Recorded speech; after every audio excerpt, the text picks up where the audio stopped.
1508 के अंदर रायमल की मृत्यु के बाद में उनका बेटा महाराणा सांगा मेवाड़ का शासक बनता है। महाराणा सांगा उर्फ संग्राम सिंह महाराणा कुंभा के बाद में मेवाड़ का सबसे प्रसिद्ध शासक होता है। महाराणा सांगा 1508 से लेकर 1528 तक मेवाड़ पर शासन करता है। महाराणा सांगा को इसलिए सबसे सफल शासक कहा जाता है क्योंकि उसने जितने भी अपने जीवन काल के अंदर जो युद्ध लड़े या लड़ाइयां लड़ी, उन सब के अंदर वो विजय रहा। महाराणा सांगा की एक आंख और एक हाथ भी नहीं था, फिर भी दुश्मन कांपते थे उनसे। 12 अप्रैल 1482 को महाराणा सांगा का जन्म होता है। हालांकि महाराणा सांगा इतना आसानी से राजा नहीं बनता है क्योंकि उनके जो पिता होते हैं उनके 3 पुत्र होते हैं। एक का नाम होता है पृथ्वीराज, एक का नाम होता है जगमाल और तीसरा होता है महाराणा सांगा। जवानी के टाइम में आपसी भाइयों के अंदर संघर्ष होता है।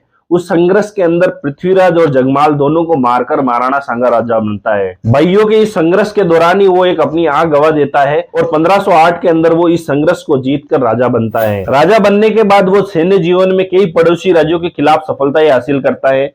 1519 में मालवा के महमूद खिलजी सेकंड को हराकर मालवा को अधिकार में करके महमूद को बंदी बना लेता है। आप महाराणा सांगा के जो राज्य विस्तार की जो सीमाएं हैं उससे अंदाजा लगा सकते थे कि महाराणा सांगा कितना महान राजा हुआ। सांगा का जो राज्य था वो मालवा की राजधानी मांडू से लेकर उत्तर पूर्व में बयाना और आगरा के पास नदी पीलाकल तक, उत्तर पश्चिम में सिंधु नदी तक फैला हुआ था। उस वक्त पर लगभग सभी राजपूत सरदार थे वो महाराणा सांगा के साथ में थे। महाराणा सांगा ने इस राज्य को इतना बड़ा करने के लिए बहुत सारी लड़ाइयां लड़ी। उन लड़ाइयों के अंदर महाराणा सांगा सभी लड़ाइयों के अंदर विजय रहा। महाराणा सांगा को सिर्फ एक युद्ध के अंदर हार का सामना करना पड़ा था, वो उनके जीवन का आखिरी युद्ध था।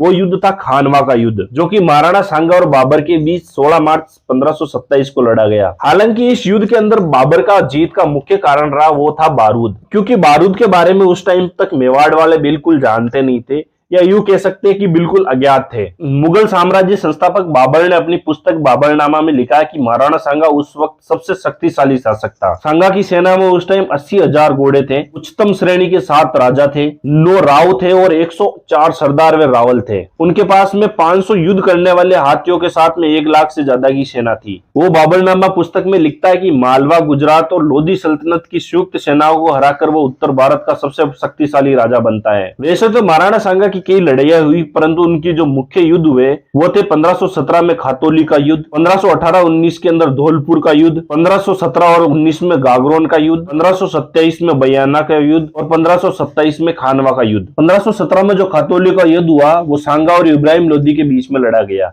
इसमें इब्राहिम लोदी को बुरी तरीके से हार का सामना करना पड़ा, परंतु इब्राहिम लोदी इस युद्ध में जीवित भागने में सफल रहा। 1518 में इब्राहिम लोदी फिर से आक्रमण करता है और धौलपुर में महाराणा सांगा और लोदी के बीच फिर से युद्ध होता है। इसमें फिर से लोदी की हार होती है। इसी तरह 1519 में गागरोन में महमूद खिलजी को हराता है और उसे बंदी बना लेता है। महाराणा सांगा के जीवन की आखिरी लड़ाई थी खानवा का युद्ध। 16 मार्च 1527 को महाराणा सांगा और बाबर के बीच में खानवा का युद्ध हुआ।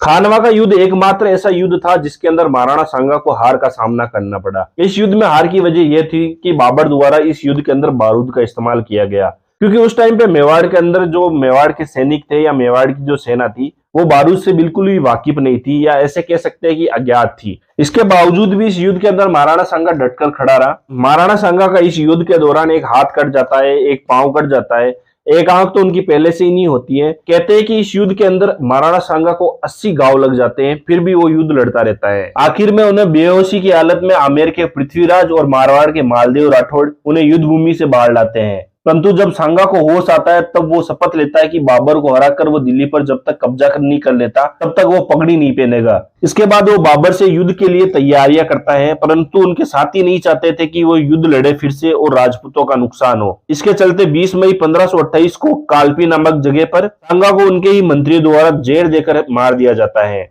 महाराणा सांगा की हत्या के बाद में मेवाड़ का शासक बनता है रतन सिंह सेकंड।